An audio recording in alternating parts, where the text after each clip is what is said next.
Hey guys, እንዴት ናችሁ? በዛሬው ቪዲዮአችን The Reign of Emperor Johannes IV from 1872 up to 1889 የሚለውን ፖይንት እናያለን። ይህ ማለት የዮሐንስ አራተኛ ዘመነ መንግስት ከ1872 እስከ 89 ምን ይመስል ነበር የሚለውን እናያለን ማለት ነው። ሶ ለቻናላችን አዳዲስ የሆናችሁ ቤተሰቦች ቻናሉን ሰብስክራይብ፣ ላይክ እንዲሁም ሼር ማድረግ እንዳትረሱ። እንደምናስታውሰው እንግዲህ ዮሐንስ ከመባሉ በፊት ከንግስናው በፊት ካሳ ምርጫ ይባል ነበር።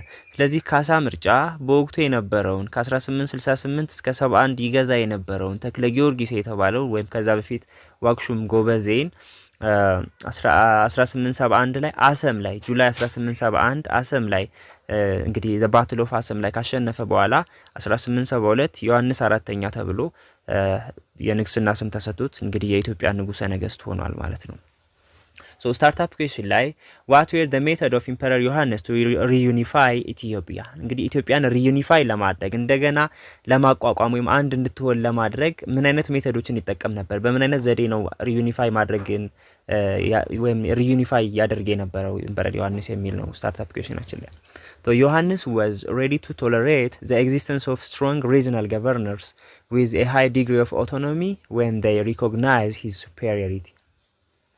እንግዲህ ዮሐንስ ወይም ንጉስ ዮሐንስ አራተኛ ስትሮንግ የሆኑትን ሪጂናል ገቨርነሮች ወይም ጠንካራ የክልል ገዢዎች እንዲኖሩ ይፈቅድ ነበር ነው። ይሄ ማለት እነዚህ ጠንካራና ነፃ የሆኑ ራሳቸውን በራሳቸው የሚያስተዳድሩ ነፃ የክልል መንግስታት እንዲኖሩ የሚፈቅደው ግን ምን ሲሆን ነው? እነዚህ የክልል ነገስታቶች የሱን ሱፔሪዮሪቲ ሪኮግናይዝ ካደረጉ ነው። እሱ የበላያቸው እንደሆነ እውቅና የሚሰጡ ከሆነ ስትሮንግ የሆኑ ሪጂናል ገቨርነሮች ቢኖሩ ግድ የለውም ወይ ደግሞ እንዲኖሩ ይፈቅድ ነበር ነው። During this period, Minilik and Adal Tesemma had priority in his administrative policy ነው። እንግዲህ በሱ በዮሐንስ አራተኛ ንጉስ በነበረበት ጊዜ ለሁለት ሰዎች ግን ቅድሚያ ይሰጥ ነበር። በሱ የአስተዳደር ስርዓት ውስጥ ወይም በሱ የመንግስት ስርዓት ውስጥ ሁለት ሰዎች በልዩ ትኩረት ይታዩ ነበር። አንደኛው ሚኒሊክ የምንላቸው ናቸው። ሁለተኛው አዳል ተሰማ ወይ በኋላ ላይ ተክለ ሃይማኖት ወይም ንጉስ ተክለ ሃይማኖት የተባለ የጎጃሙ ገዢ ማለት ነው። እነዚህ ሁለት ሰዎች ግን ቅድሚያ ይሰጣቸው ነበር ከሌሎቹ የበለጠ። ለምንድን ነው ከሌሎቹ የበለጠ ፕራዮሪቲ ወይ ደግሞ ቅድሚያ የሚሰጣቸው ካለም በወቅቱ ሁለቱ በጣም ሀያል ፓወርፉል የነበሩ ሪጂናል ገቨርነሮች ናቸው ማለት ነው። So after his return to Shawa from Magdala, that Minilik began to challenge Emperor Johannes by crossing the natural boundary between Shawa and Wello and established his base at Warreilu.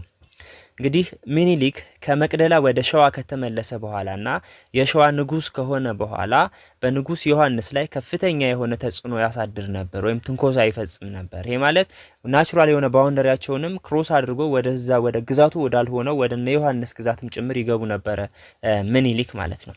እንግዲህ ናቹራል ባውንደሪያቸው ስንል ባለፈው እንዳየነው በተክለ ጊዮርጊስና በሚኒሊክ መካከል የተስማሙበት በሸሎ ሪቨር አለ። ስለዚህ ከበሸሎ በስተደቡብ የሚኒሊክ ግዛት ነው፣ ከበሸሎ በስተሰሜን የተክለ ጊዮርጊስ ግዛት የነበረው ነው በኋላ ዮሐንስ ያዘው ማለት ነው። ስለዚህ ናቹራል ባውንደሪውን ጭምር ክሮስ አድርጎ ይሄድ ነበር ሚኒሊክ ነው። and also establish his base at ወረኢሉ ማለት ደቡብ ወሎ አካባቢ የሚገኝ ቦታ ነው ባሁኑ። ስለዚህ ካምፑን የጦሩን እዛ አካባቢ አስፍሮ ወይ ማስቀምጦም ነበር። ከመቅደላ ወደ ሸዋ ከተመለሰ ስንል እንግዲህ ሚኒሊክ በቴዎድሮስ ዘመነ መንግስት ያው መቅደላ ላይ በግዞት ወይም ደግሞ በእስር ለ10 አመት አካባቢ ቆይተው ነበር። እንግዲህ ዳግማዊ አጼ ቴዎድሮስ ኢትዮጵያን አንድ የማድረጉን ስራ ከጀመሩ በኋላ ትግራይን፣ ወሎን ካስገበሩ በኋላ በቀጣይ ወደ ሸዋ ነበር የሄዱት። ሸዋን ለማስገበር በሚሄዱበት ጊዜ እንግዲህ በወቅቱ የሸዋ ገዢ የነበሩት ኃይለ መለኮት ሳህለ ስላሴ የሚኒሊክ አባት ከገና ጦርነቱ ሳይጀመር በፊት በህመም ምክንያት ስለሞቱ ዳግማዊ አጼ ቴዎድሮስ 1848 በእኛ አቆጣጠር ወደ ሸዋ ከሄዱ በኋላ እንግዲህ በወቅቱ ያገኙት የ11 አመቱን ልጅ የኃይለ መለኮት የሞተውን ንጉስ ልጅ ሚኒሊክንና የሌሎች የሸዋ መንግስት መሪዎችን ወዴት ወስደው ነበር? ወደ መቅደላ ወስደው በግዞት ወይም በእስር እንዲቆዩ አድርገው ነበር። እስከ መቼ? እስከ 1857 በእኛ አቆጣጠር ድረስ ማለት ነው።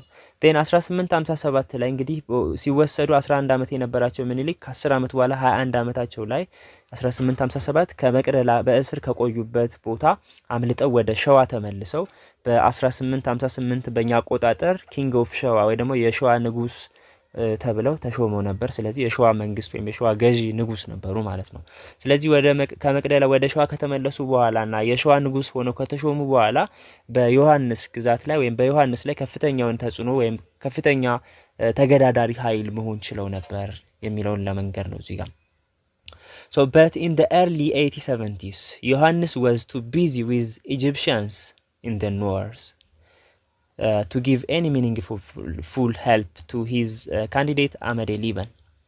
እንግዲህ 1870ዎቹ ላይ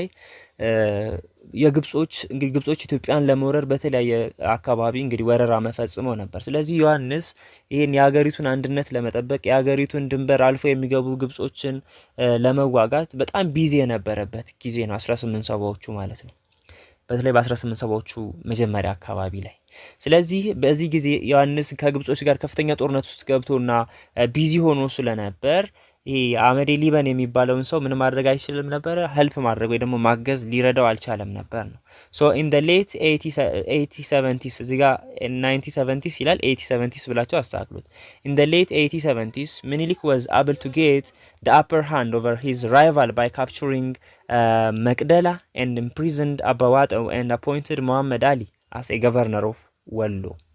ስለዚህ ዮሐንስ ይሄ አህመድ ሊበን የሚባለውን ሰው ስላላገዘው ስላልረዳው 1870ዎቹ ላይ ሚኒሊክ የበላይነትን አገኘ ማለት ነው። የበላይነትን አገኘ። ስለዚህ ይሄ የበላይነትን ማግኘቱ እንግዲህ ይሄ አህመድ ሊበን የሚባለው የወሎ አካባቢ አስተዳዳሪ የነበረውን and over his rival by capturing መቅደላ። ስለዚህ መቅደላ አካባቢ ኮንትሮል አደረገ ወይም ተቆጣጠረ፣ ያዘ ነው። መቅደላን ከያዘ በኋላ የዛ አካባቢ ገዢ ወይም ባላባት የነበረውን አባ ዋጠው የሚባለውን ሰው ምን አደረገው? ኢምፕሪዝን አደረገው ወይ ደግሞ በእስር እንዲቆይ አደረገው፣ አሰረው ነው። then appointed ሙሐመድ አሊ as governor of ወሎ። ስለዚህ በታሰረው ሰው ምትክ ማንን ሾመ? ሙሐመድ አሊ የሚባለውን ደግሞ የወሎ ገዢ አድርጎ ሾመው ማለት ነው ሚኒሊክ። እንግዲህ ሙሐመድ አሊ በኋላ ላይ ንጉስ ሚካኤል አሊ ተብሎ የተሾመ ወይ ደግሞ ወደ ክርስትና ሃይማኖት ከተቀየረ በኋላ ሙሐመድ የነበረው ንጉስ ሚካኤል ተብሎ እንግዲህ የወሎ ገዢ የሆነው ሰው ማለት ነው። ስለዚህ የወሎ ገዢ ገቨርነር ኦፍ ወሎ እንዲሆን አፖይንት አደረገው ሚኒሊክ ማለት ነው።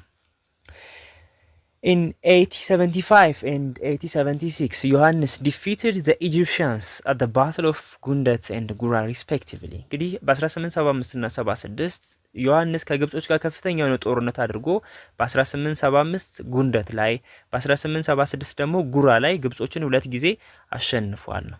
As a result ዮሐንስ got the time to deal with the problem of Menelik once and for all።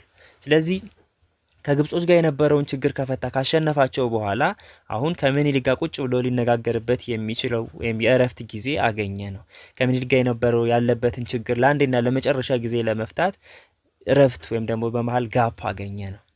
By the beginning of 1878 ዮሐንስ entered deep inside ሚኒሊክስ province። ስለዚህ በ1878 መጀመሪያ ላይ ዮሐንስ ወደ ሚኒሊክ ግዛቶች ወይም ወደ ሚኒሊክ ወደሚያስተዳድራቸው ክፍለ ሀገሮች ወደ ውስጥ ዘልቆ መግባት ቻለ። However after some initial clash ሚኒሊክ was advised to submit። እንግዲህ ከዚህ ድርጊት በኋላ የተለያዩ ግጭቶች በሚኒሊክና በዮሐንስ ከተደረጉ በኋላ እንግዲህ ሚኒሊክ ለማን ለመገበር ተስማማ?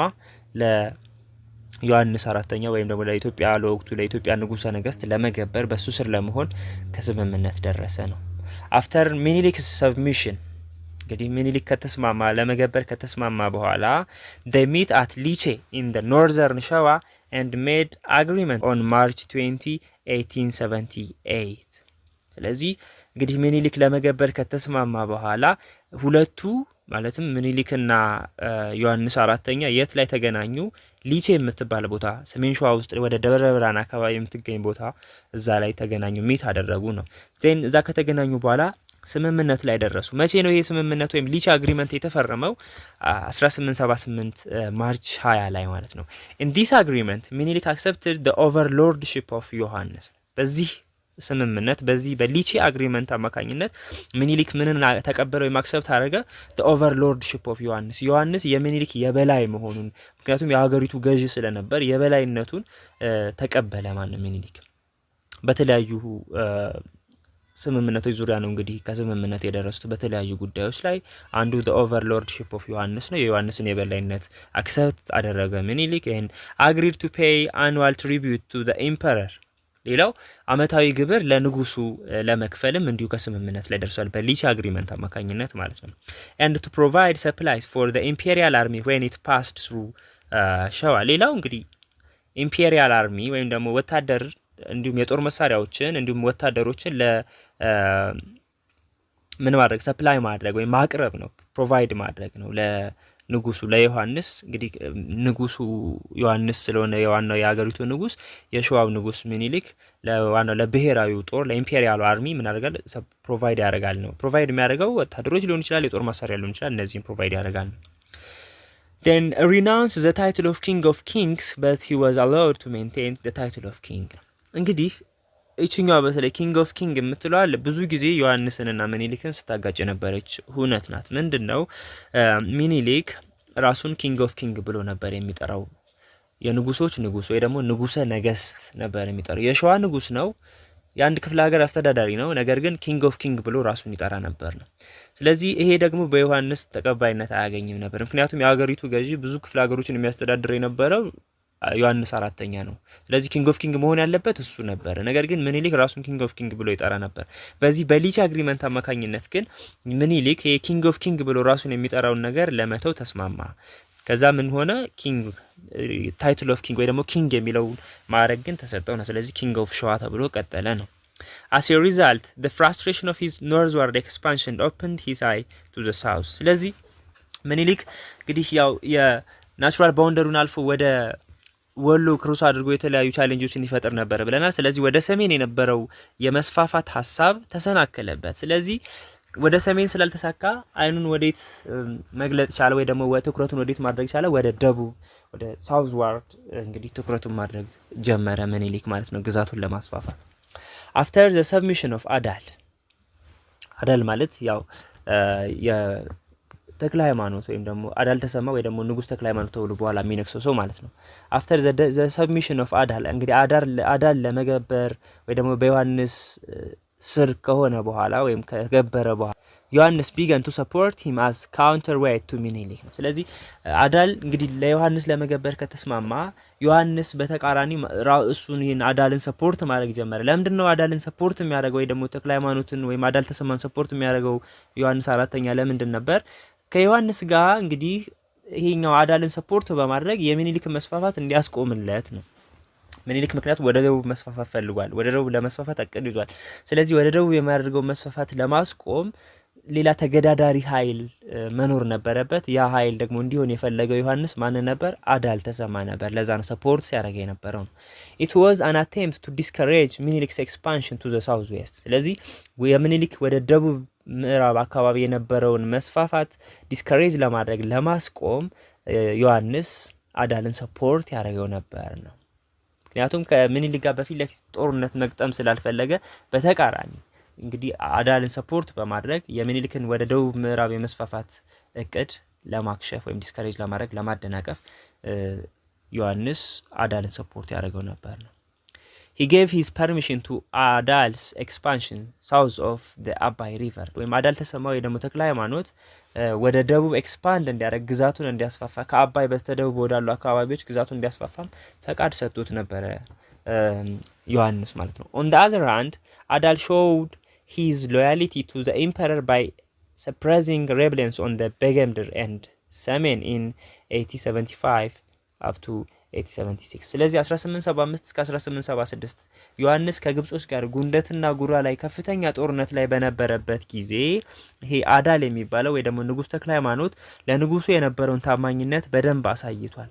ምን በማድረግ በተለያዩ አካባቢዎች ይነሱ የነበሩ ተቃውሞዎችን ሬብለንስ አመጾችን በተለይ በጌምድር ሰሜን በሚባሉት በጌምድር ማለት ጎንደር ማለት ነው። ያሁኑ በወቅቱ በጌምድር ይባል ነበር። ስለዚህ እዛ አካባቢ ላይ የነበሩትን አመጾች በመሸፈን በመያዝ በማስቆም ከፍተኛ ስራ አሰርቷል። ለንጉሱ ታማኝነቱን አሳይቷል አዳል ነው። while ዮሐንስ was engaged with Egyptians ስለዚህ 1875-76 ዮሐንስ ከግብጽ ጋር ጦርነት በነበረበት ጊዜ እንግዲህ ይሄ አዳል የሚባለው ሎያሊቲ ወይም ታማኝነቱን አሳይቷል አመጾቹን በማስቆም ማለት ነው። this relationship between the two reached its highest point in 1881 ስለዚህ ሁለቱ መካከል የነበረው ሪሌሽንሺፕ ወይም ግንኙነት ማለትም በዮሐንስና በአዳል ተሰማ ወይም በንጉስ ተክለ ሃይማኖት መካከል የነበረው ግንኙነት በጣም ሃይስት የነበረው ከፍተኛ ደረጃ ላይ የደረሰው 1881 አካባቢ when አዳል was made king ተክለ ሃይማኖት and governor of ጎጃም and ከፋ። ስለዚህ ከፍተኛ ደረጃ ላይ እንግዲህ ግንኙነታቸው ወይም ሪሌሽንሺፓቸው ሃይስት የሆነው በ1881 ምን ሲሆን አዳል ይባል የነበረው ሰው ተክለ ሃይማኖት ተብሎ የጎጃምና የከፋ አስተዳዳሪ ተደርጎ ኪንግ ተክለ ሃይማኖት ተብሎ በዮሐንስ ከተሾመ በኋላ እንግዲህ በዛን ዘመን ግንኙነታቸው በጣም ሃይስት የሆነ ሪሌሽንሺፕ ነበራቸው ነው። በማና በአዳል ወይም በተክለ ሃይማኖትና በንጉስ ዮሐንስ አራተኛ መካከል ከፍተኛ የሆነ ሪሌሽንሺፕ ነበር፣ በተለይ 1881 አካባቢ ማለት ነው። The objective of this appointment was to deprive Menelik from the resourceful region of the southwest። ስለዚህ ዮሐንስ ተክለ ሃይማኖትን ወይ ደግሞ አዳልን የጎጃምና የከፋ ገዢ አድርጎ የሾመበት ዋነኛ ምክንያት ወይም ኦብጀክቲቭ ምንድን ነበር? እንግዲህ ሚኒሊክ በተለይ በሳውዝ ዌስት ወደ ደቡብ ምዕራብ አካባቢ ያሉትን አካባቢዎች እንዳይዝ እና እዛ አካባቢ እንዳይገባ ለመከልከል ይሄ የዛ አካባቢ የጎጃምና የከፋ ገዢ አድርጎ ሾመው ተክለ ሃይማኖትን ማለት ነው። ምክንያቱም የተክለ ሃይማኖት ግዛት ከሆነ ተክለ ሃይማኖት እነዛን አካባቢዎች ወይ በተለይ ሳውዝ ዌስት አካባቢ በጣም ሪሶርስፉል የሆነውን አካባቢ ምን ያደርጋል? ዲፌንድ ያደርጋል ከሚኒሊክ መስፋፋት ማለት ነው። This policy of equilibrium was upset 1 year later when Menelik defeated ተክለ ሃይማኖት at the Battle of Imbabo on June 6, 1882 in the present-day northeastern Wallagga. This victory meant mastery of southwest from Menelik። ስለዚህ ይሄ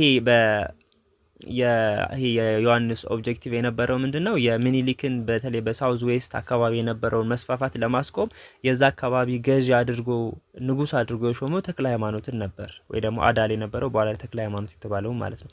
ይሄ እቅድ ግን ይሄ ፖሊሲ የሰራው ለአንድ አመት አካባቢ ነው። ምክንያቱም ከአንድ አመት በኋላ ሚኒሊክና ተክለ ሃይማኖት እምባቦ የሚባለው አካባቢ ወይም ደግሞ አሁን ላይ ሰሜን ምስራቅ ወለጋ አካባቢ የሚገኝ ቦታ ነው ይሄ እምባቦ የምንለው።